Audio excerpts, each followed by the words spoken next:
But Colson, nice pass across. Here's Draisaitl. He scores! Leon Draisaitl's won it in Game 4 for the Oilers, and the series is tied at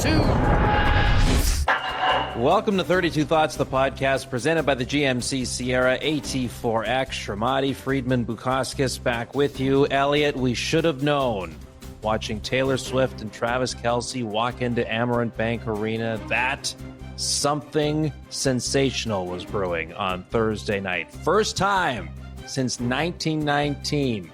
A team wins a game in the Cup final, went down 3-0. We had another tying goal inside 20 seconds to go in the third period. They went 100th overtime in the history of the Stanley Cup final. Leon Draisaitl coming off a game that he did not have a shot attempt for the first time since, Diefenbaker was Prime Minister in Canada. He ends up scoring the fourth overtime winner of the playoffs, these playoffs, second of the final, 4 OT winners in the postseason, 1 postseason. Never happened before in your wildest dreams, Elliotte. Ha, ha, ha. Could you have imagined what we witnessed on Thursday night? I am exhausted, and I didn't even play. Yeah. Just watching that game, I was emotionally spent. Hands up, everyone who thought after the first period Edmonton was coming back. Liars. Ron McLean could put his hand up. You know, I have to tell you, Kyle, that there were a bunch of us, and I'll say it myself. I won't say who the others were. I'll say myself. I am generally optimistic. I thought Edmonton was done. There were others who are generally optimistic who thought Edmonton was done. And to their credit, they tied it. They went ahead. Like, the emotion swings were crazy. Tied it, went ahead, blew it in regulation. Some of the chances in overtime, the Frederick kick that hit the post, and I think that would have counted. I think that when it's very clear in these playoffs, they do not want to take goals off the board. And I didn't see anything there that was so egregious they would have taken it off the board. And then the Bennett post. Like, if there's one thing that really alarms me about Edmonton's game, they don't get the puck out enough. That happened on the game-tying goal, and that happened on that play where Bennett hit the crossbar.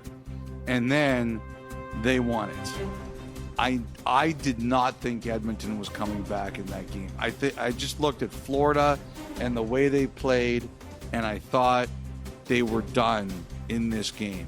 And I'll say this. Stuart Skinner, he got pulled. I thought he was great in the first period. And even though he gets a no decision, and Pickard now 7-0, like unbelievably 7-0, Stuart Skinner's role in this game should not be forgotten, because that first period could have been a lot worse than 3-0. That could have been 5 or 6-0. That was a vibe change pull. Yes, it was a vibe change pull. Now, I got to tell you a little bit about Taylor Swift before we break. Yeah, you weren't too far away from them. So our seats, where Dave and I sit, we sit at the top of one of the sections, and her and Travis Kelce's box was 3 away from us. So they were close. Like, Dave and I walked down the hallway at one point before I realized she was there, and Dave goes, "Which suite do you think Taylor Swift is in?" And I started laughing because it was the one with 2 cops and armed military personnel outside of it.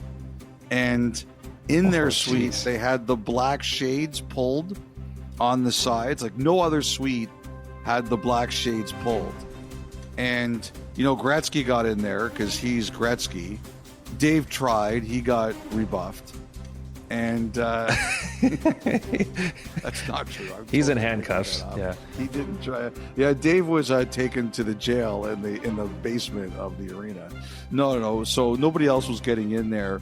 But the funniest thing was, there was a guy leaning forward who was a big guy with a beard, and I thought it was Kelce. So I took a picture of it, And I said to Spearsy, we should put this on the second intermission. Like, this is how close we are to Swift and Kelsey. And there's a picture of Kelsey. And Spearsy's like, okay. And then he gets on the intercom to me like a couple minutes later. He goes, you are an idiot. And I said, why? He goes, that's not Travis Kelsey. So the guy I took a picture of was wearing a black hat and I think a white shirt. And Kelsey, I think, was wearing a white hat and a red shirt or something like that. And he goes, you can't just send me a picture in the middle of the game when I'm doing like 19 things at once and say, oh, it's Kelsey, put it on air. He said, basically, the other people were paying more attention than he was. And they're like, that's not Travis Kelsey. So oh, my gosh.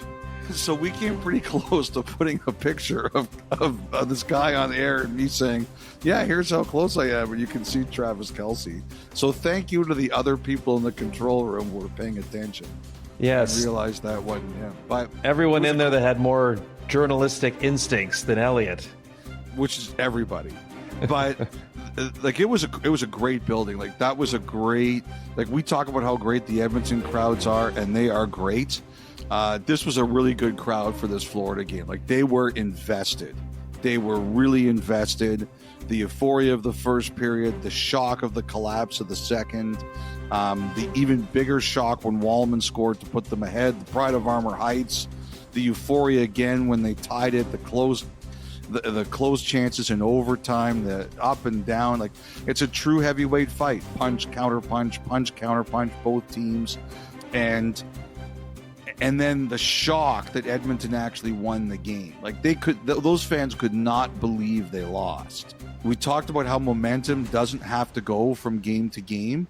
So Edmonton proved it. They got clobbered in game 3, and they were, by all intents and purposes, out at the first intermission of game 4, and they won. And Florida, as stunning as this was to witness, they're a mature, composed team. They will put this behind them, and they will be ready for Game 5. This is the last game of the series where there will only be one off day between games. So it's a quick turnaround, and Stetcher didn't play after the first period, 4 minutes. Edmonton was going short, but that's what you do at this time of year. The one thing I did want to say was, I believe it was Jake Wallman who pointed out that Corey Perry spoke up in the first intermission. I heard it was, I don't know if it was exactly the same as McDavid post game 2 last year in the final, but I heard it was pretty close. It was like, oh yeah, it was one of those, what the bleep are we doing out there speeches. I heard it was very calm before the overtime. It was kind of like along the lines of, hey, if we would have thought we would have been in this position after the first period, we gladly would have taken it, kind of thing. So I think they were calm. But like I said, I don't think it was on McDavid level of game 2, but I heard Perry was